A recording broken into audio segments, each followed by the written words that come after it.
During dinner, Mr. Bearnet scarcely spoke at all. But when the servants were withdrawn, he thought it time to have some conversation with his guest, and therefore started a subject in which he expected him to shine by observing that he seemed very fortunate in his patroness. Lady Catherine de Bourgh's attention to his wishes and consideration for his comfort appeared very remarkable. Mr. Bearnet could not have chosen better. Mr. Collins was eloquent in her praise. The subject elevated him to more than usual solemnity of manner, and with a most important aspect, he protested that he had never in his life witnessed such behaviour in a person of rank, such affability and condescension as he had himself experienced from Lady Catherine. She had been graciously pleased to approve of both the discourses which he had already had the honour of preaching before her. She had also asked him twice to dine at Rawsings, and had sent for him only the Saturday before to make up her pool of quadrille in the evening.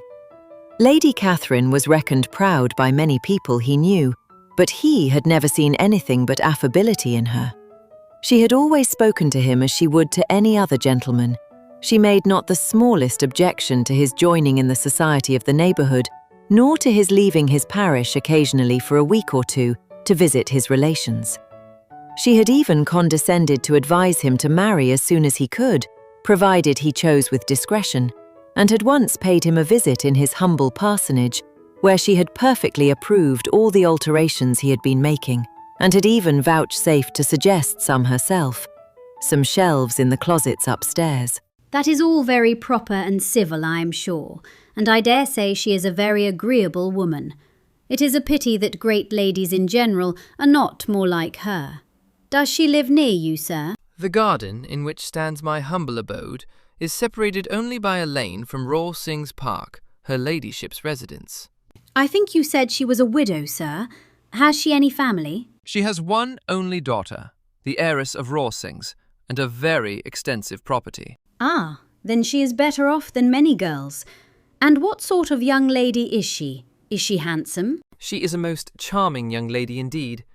Lady Catherine herself says that, in point of true beauty, Miss de Bourgh is far superior to the handsomest of her sex, because there is that in her features which marks the young woman of distinguished birth.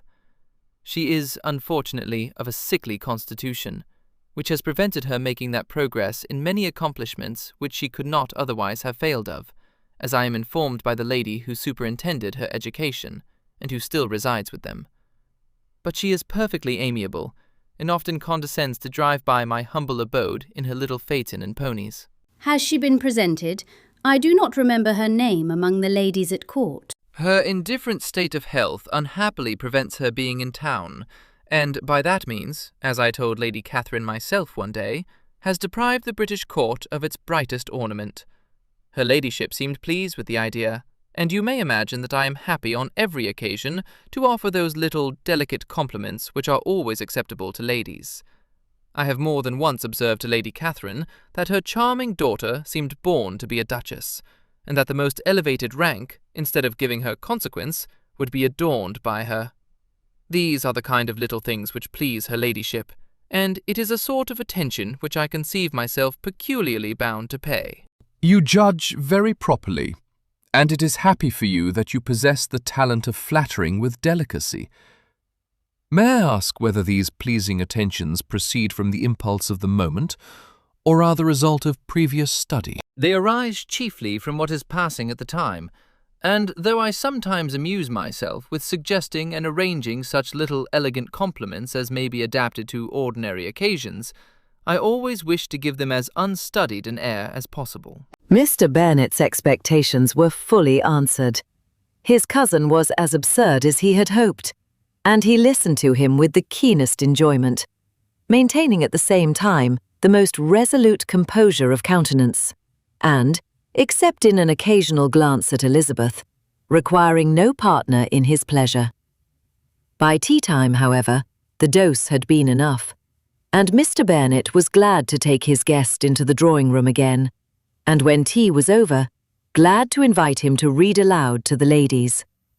Mr. Collins readily assented, and a book was produced, but on beholding it, for everything announced it to be from a circulating library, He started back and, begging pardon, protested that he never read novels.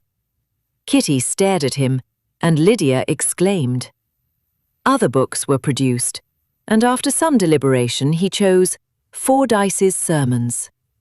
Lydia gaped as he opened the volume, and before he had, with very monotonous solemnity, read 3 pages, she interrupted him with, "Do you know, Mamma, that my Uncle Porlips talks of turning away Richard? And if he does, Colonel Forster will hire him. My aunt told me so herself on Saturday. I shall walk to Bridgerton tomorrow to hear more about it, and to ask when Mr. Denterdy comes back from town." Lydia was bid by her 2 eldest sisters to hold her tongue, but Mr. Collins, much offended, laid aside his book and said, I have often observed how little young ladies are interested by books of a serious stamp, though written solely for their benefit. It amazes me, I confess, for certainly there can be nothing so advantageous to them as instruction. But I will no longer importune my young cousin. Turning to Mr. Bearnet, he offered himself as his antagonist at backgammon. Mr. Bearnet accepted the challenge, observing that he acted very wisely in leaving the girls to their own trifling amusements. Mrs. Bearnet and her daughters apologised most civilly for Lydia's interruption and promised that it should not occur again, if he would resume his book. But Mr. Collins, after assuring them that he bore his young cousin no ill will and should never resent her behaviour as any affront, seated himself at another table with Mr. Bearnet and prepared for backgammon.